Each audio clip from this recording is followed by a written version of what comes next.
Good evening, ladies and gentlemen, lovers and seekers, those who are lost and those who are found.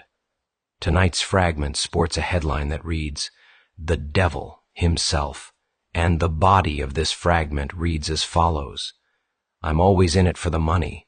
I'll run anything for the money. What else are you gonna do? When it runs out, besides nothing, but plenty of time. What else are you gonna do besides nothing when it runs out? Write a blues tune about a woman to the devil himself." The fragment walks in like a man who has already decided the verdict and is only now sitting down to hear his own trial read aloud. The headline names him plainly, "The Devil Himself." Not a devil, not the devil I met one night, but the definite article plus the emphatic himself. This is not a rumor of evil at the edge of town. This is the center of the arrangement, the one who signs the contracts and cashes the checks. The first sentence gives the theology, "I'm always in it for the money. I'll run anything for the money." That is the creed of a man who has given up on pretending otherwise. No romance, no higher calling, no soft focus language about passion and purpose. He will run anything, and the word anything does all the heavy lifting. Anything legal, anything illegal, anything gray market, anything that can be moved, flipped, laundered, weaponized, sung, or sold. Money is not a byproduct, it is the point. Already the devil is present, even before he is named.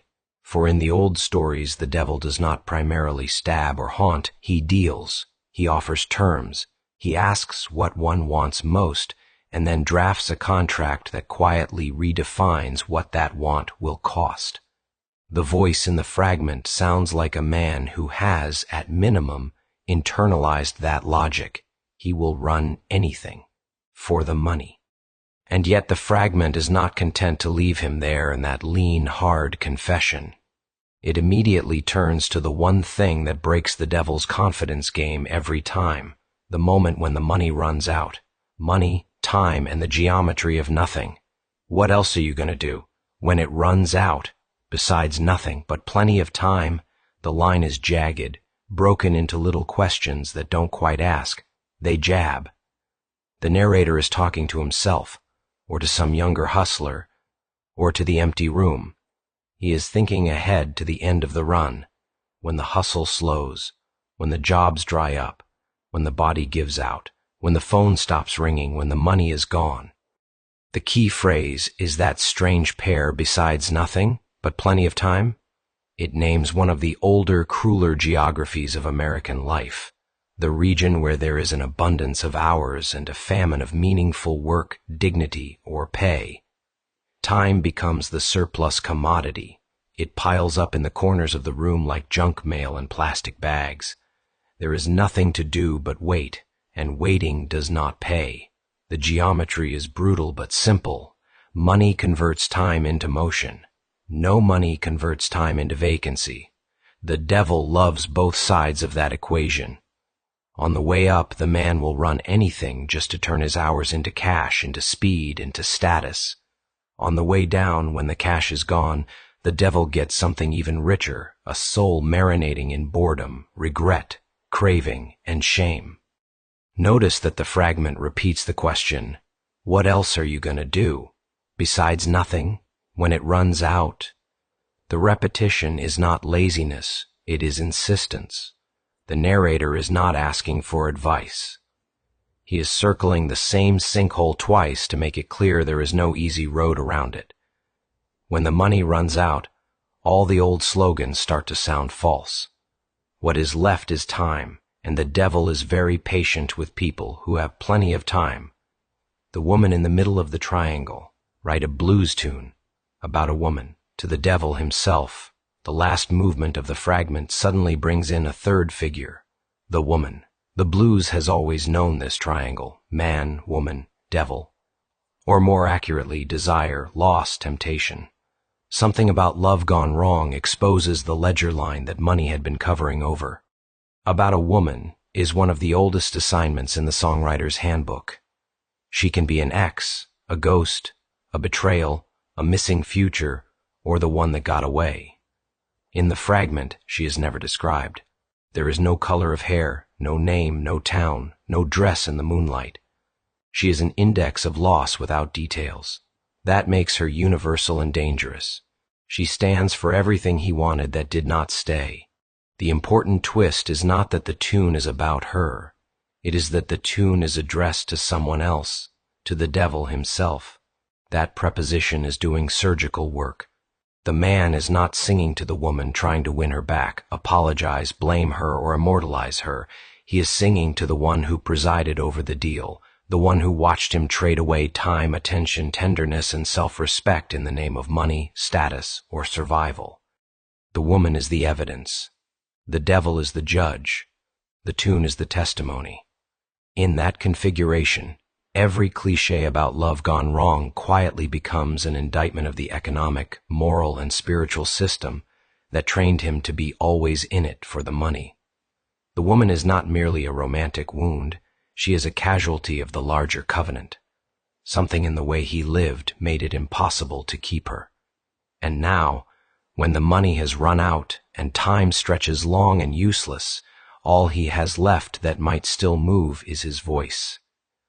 The devil as audience, patron, and inner accountant. Why sing to the devil? Why not to God or to the woman or to the empty night?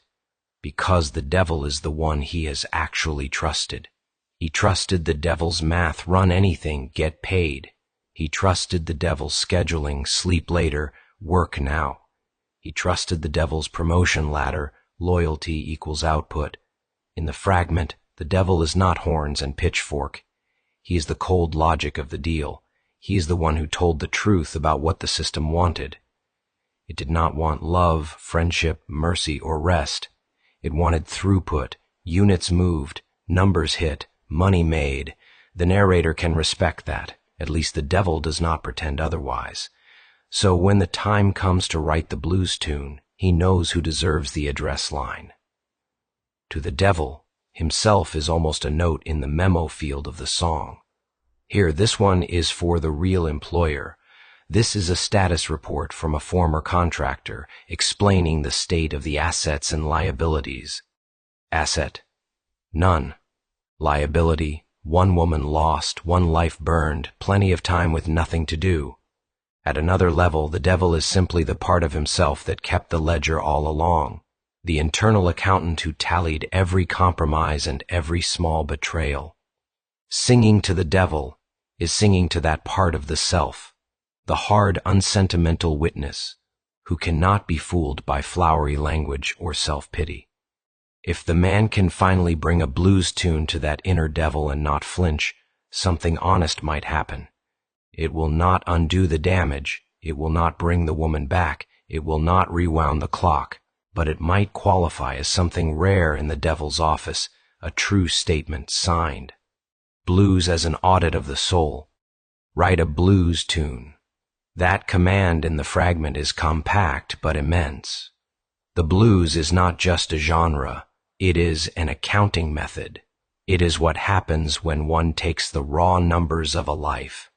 What was lost, what was gained, what was sold, what was stolen, and runs them through the human voice until they come out as something singable. Blues is what one writes when the contract has already been signed and the consequences have come due. It is the invoice read aloud. It does not pretend everything will be all right. It does not spin. It does not produce a PowerPoint deck with aspirational bullet points. It tells the truth in 12 bars and a handful of chords. In that sense, the fragment is staging a late conversion. The man who was always in it for the money discovers, when the money runs out, that the last thing he can still run is a song. Not a scheme, not a truck, not a program, not a side hustle. A tune. A blues tune that admits, line by line, exactly how the bargain went. Writing blues about a woman keeps the song grounded in the stuff of life, kitchens, beds, arguments, late-night doors that never opened, mornings when she was gone. Writing it to the devil himself keeps the song honest about what system he actually served, what altar he actually knelt at, who actually profited from his grind. Blues here becomes the only available form of repentance that does not pretend to be pure. The man is not turning saint. He is telling the truth, musically, in the key of damage. When the hustle ends and the song begins, what else are you gonna do, besides nothing, when it runs out? The fragment's answer to the question is not do better, it is write a blues tune. That is both too little and exactly enough. Too little because a song does not change the rent, cure the addiction, restore the trust, or fix the backstory. Exactly enough because a song is one of the only things that can turn meaningless pain into meaning-bearing sound. When the hustle ends, one is left with a surplus of time and a deficit of purpose. The devil will gladly rent that time back to a person in the form of old habits, new vices, and dull scrolling. The fragment proposes an alternative use. Take that time and push it through the discipline of songwriting. Make something shaped. A blues tune is the opposite of nothing. It is structure imposed on chaos, meter imposed on rambling thought, rhyme imposed on scattered memory. It requires choosing words, cutting others, listening for where the line breaks. In the act of writing it, the narrator begins to do something he did not do when he was always in it for the money.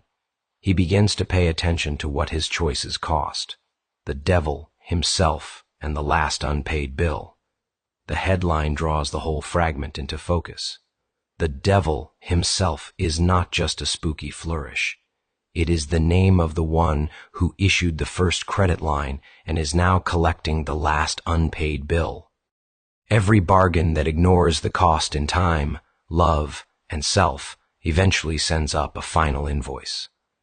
The fragment imagines a man sitting at a cheap table, plenty of time on his hands, no money left, a woman gone, and a lifetime's worth of ledger entries that are not going anywhere. The devil is not coming to drag him to a cartoon hell. The devil has already been paid many times over in the currency of small abandonments and large silences. What remains is this small, fierce assignment. Write a blues tune. Write it about the one who got pulled under by the current of that life. Address it to the one who taught that current how to run. Hold the two of them together in the same 12 bars. A song like that does not make the devil disappear. He is too much a part of the wiring for that. But it does something else. It stakes out a small patch of ground where language belongs, not to the bargain, but to the witness. It lets a man who once ran anything for the money run, for once, a single delivery that cannot be monetized, a true account. And if there is any grace to be found in such a world, it will likely be found there, in that unprofitable corner, one man, plenty of time, nothing left to sell, singing a blues tune about a woman to the devil himself, and in the act of singing, hearing, at last, what he has done.